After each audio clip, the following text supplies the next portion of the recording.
Yeah, I knew this would happen. Fox News is saying that Tucker Carlson breached his contract. Tucker Carlson is saying, no. Fox News breached their contract. Tucker Carlson has a new show. However, it is Twitter-based. Caveat, probably to the exact wording of the contract. Let's put them up full mast. This is going to be an interesting legal saga.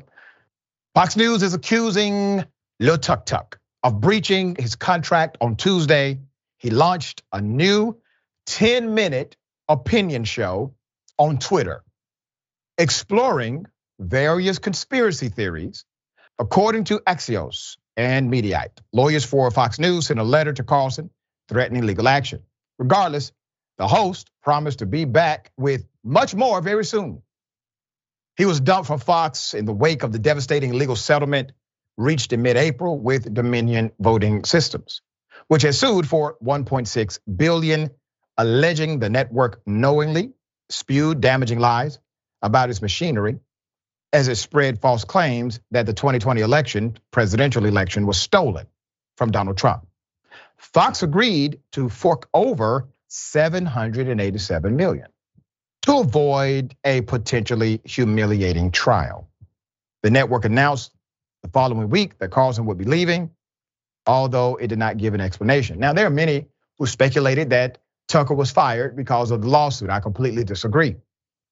Other individuals who are more mainstream in the lawsuit itself are still there.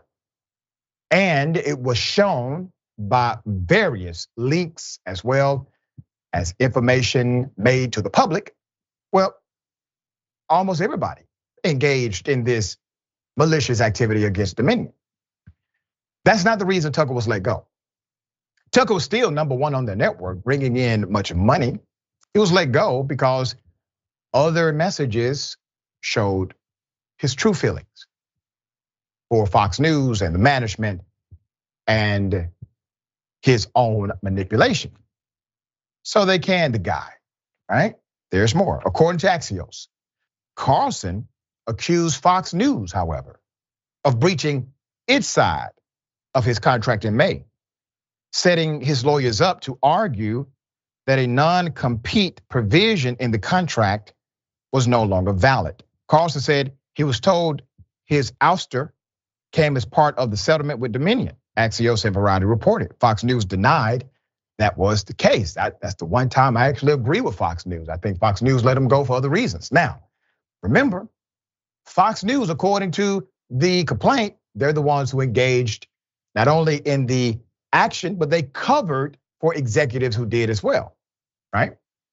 The individuals who are noted in the lawsuit in ways that Tucker is not. You look at the lawsuit, Tucker is actually barely mentioned compared to everyone else. He's kind of a side note. So I don't think he was actually fired from Fox News because of his lies. Lying was a requirement to be on Fox News. So he gets to this point, and I know a little bit about these contracts. Learning law has given me some insight. There's a four-corner rule in sophisticated contracts. Simply, whatever is within the four corners of that contract, that's what stays. You're not dealing with unsophisticated individuals who do not understand that rule. And so courts will interpret your contract in a more restrictive way, understanding that you had major firms who vetted these contracts, you hired these experts. What's in the four corners of these contracts cannot be disputed at all, whatever contracts they may have. So now you have one claiming, well, Fox is in breach. Fox is saying, no, you're in breach. And likely this is going to come down to what's in the four corners of the contract.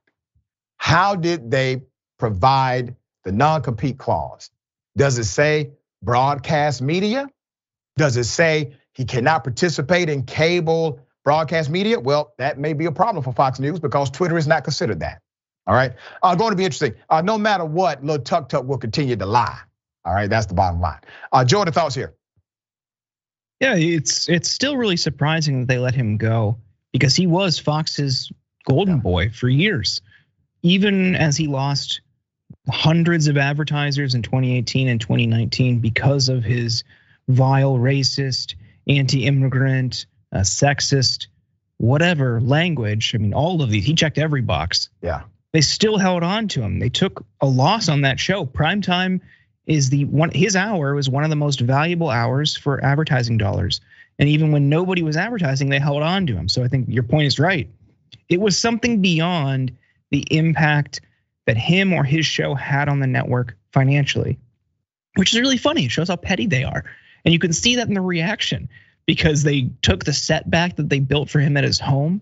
They're making his life hell every step of the way in this process. It really does seem like he upset Rupert Murdoch or somebody in Murdoch's inner circle. And now they're just trying to twist the knife. It's been really funny to watch. And I just hope everybody loses in the process. That's right. Let the games begin, as they say.